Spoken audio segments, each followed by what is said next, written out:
নমস্কার বন্ধুরা, আজকে আলোচনা করব আমরা আমাদের ফসলে বা আমাদের গাছে পোকা না মাকড় লেগেছে তা কী করে বুঝব এবং সেই হিসাবে আমরা কী ধরনের পরিচর্যা করব বা কী ধরনের ওষুধ আমরা ব্যবহার করব তা নিয়ে আজকের আলোচনা। প্রথমেই বলি, আমরা সাধারণত বলি যে এই ধরুন চাটা খাবো, এই চায়ের সঙ্গে টাটা হলো অর্থটা একই, চাও যা টাও তা, কিন্তু পোকামাকড় আবার আমরা যখন বলি পোকামাকড় লেগেছে, গাছে পোকামাকড় লেগেছে, এখানে কিন্তু পোকা আলাদা জিনিস এবং মাকড় আলাদা জিনিস। এইবার পোকা যদি লাগে তাহলে পরে আমরা যেমন ইনসেকটিসাইড ব্যবহার করি, ঠিক একই রকমভাবে মাকড় লাগলে কিন্তু আমরা ইনসেকটিসাইড ব্যবহার করি না, আমরা সেখানটায় মাকড় নাশক হিসাবে অ্যাকারিসাইড আমরা সেখানটায় ব্যবহার করে থাকি।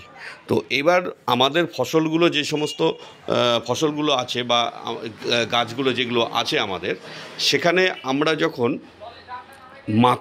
মাকড়ের আক্রমণ দেখতে পাই তখন পাতাটার পরিস্থিতি কীরকম হয়, তখন পাতাটা যায় উল্টো দিকে মুড়িয়ে, অর্থাৎ একটা উল্টানো নৌকার মতো আকৃতি নেবে। কিন্তু এখানে যদি থিপস বা রস চুষে খায় এমন ধরনের কোনো যদি পোকা, যেমন ধরুন সাদা মাছি, সবুজ মাছি, থিপস, এই সমস্ত যদি লাগে তাহলে পরে কী হবে, পাতাটা উল্টো দিকে উপর দিকে কুঁকড়বে, অর্থাৎ সোজা একটা নৌকার মতো দেখাবে। তো এই হচ্ছে এই পাতার এই আকৃতি দেখলে পরে আমরা বুঝতে পারবো যে আপনার পোকা লেগেছে, এই মাকড় লেগেছে না থিপস লেগেছে। এই ধরুন এই ধরুন যে এটা যদি একটা পাতা হয় তাহলে পরে মাকড় লাগলে পাতাটা ঠিক উল্টো দিকে এইরকমভাবে কুঁকড়িয়ে যাবে, এইরকমভাবে কুঁকড়াবে। আর যদি এটা থিপস বা যদি সাদা মাছি বা সবুজ মাছির আক্রমণে যদি হয়ে থাকে তাহলে এইভাবে কুঁকড়াবে, মানে সোজা একটা নৌকার মতো আকৃতি নেবে। তো যাই হোক, এই হলো পাতা দেখে বুঝতে পারার একটা পদ্ধতি। এই পদ্ধতিতে আমরা বুঝে নিতে পারবো যে আমাদের গাছে কোন কে আক্রমণ করেছে। তো এইবার আমরা মাকড়ের জন্য যে সমস্ত ওষুধগুলোকে ব্যবহার করি, যাদেরকে অ্যাকারিসাইড বলা হয়, তো তার মধ্যে একটা উল্লেখযোগ্য হচ্ছে ওবেরন, একটা উল্লেখযোগ্য অ্যাকারিসাইড আছে। এছাড়া একই কম্পোজিশনে আপনার হচ্ছে পাওয়া যায় র্যাভেল, পাওয়া যায় র্যাভেল, স্পিনোমেসিভেন 22.9% থাকে, র্যাভেলেও থাকে, ওবেরনেও থাকে। এছাড়া অনেকে কাকা ব্যবহার করে, কাকাও একটা ভালো মাকড়ের জন্য কাজ করে। এছাড়া আর একটা ওষুধ দেখাচ্ছি আপনাদেরকে, এটা হচ্ছে কিউবেক্স পাওয়ার, এটা বেস্ট এগ্রো লাইফের কিউবেক্স পাওয়ার। এটার মধ্যে আছে ফিপ্রোনিল আছে 7%, আর হচ্ছে আপনার হেক্সাথাইজেক্স আছে 2%, এসসি ফর্মুলেশনে এটা আছে।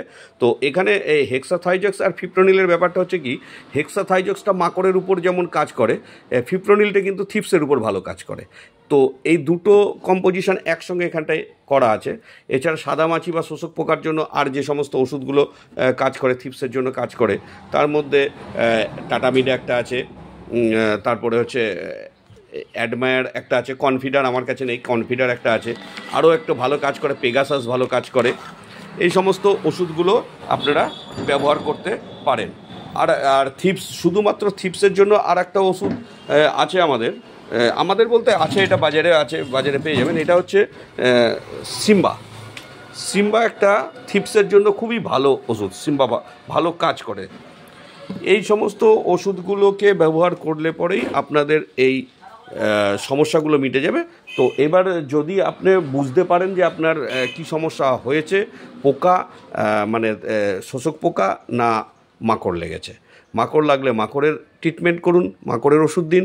আর যদি শোষক পোকা লাগে বা থিপস লাগে বা সাদা মাছি লাগে, তখন ইনসেকটিসাইড, সিস্টেমিক ইনসেকটিসাইড যেগুলো আছে সেগুলোকে ব্যবহার করুন, তাহলে পরেই আপনাদের কাজ হয়ে যাবে।